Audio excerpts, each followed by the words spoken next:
আসলে সত্যি কথা বলতে আমরা কেউ কিন্তু ভালো নেই, আমাদের দেশবাসী ভালো নেই।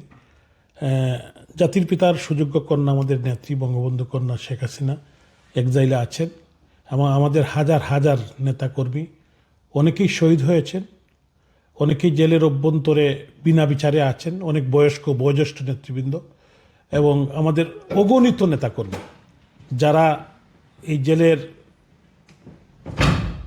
ভিতরে আছেন, যাদের কোনো অপরাধ নেই, যাদেরকে বিরুদ্ধে কোনো মামলা নেই, তারা আওয়ামী লীগ করার কারণে বঙ্গবন্ধুর আদর্শের জননেত্রী শেখ হাসিনার কর্মী হিসাবে তারা জেলের মধ্যে আছে। এই ঈদেও তারা বেল পাচ্ছে না।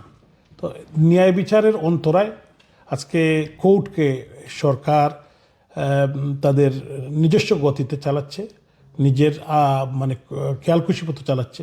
তো আমি বিশ্বাস করি যে গণতন্ত্র এবং দেশবাসী এবং এই দেশের মানুষ অতীতে প্রত্যেকটি অগণতান্ত্রিক শক্তিকে রুখে দিয়েছে। ইনশাল্লাহ যারা এই কাজগুলো করছেন দেশবাসী দেখছে, বিশ্ববাসী দেখছে, অবশ্যই এটার একটা শেষ হবে। আপনারা সবাই ভালো থাকবেন। জয় বাংলা, জয় বঙ্গবন্ধু। ঈদ মুবারক টু এভরিবডি।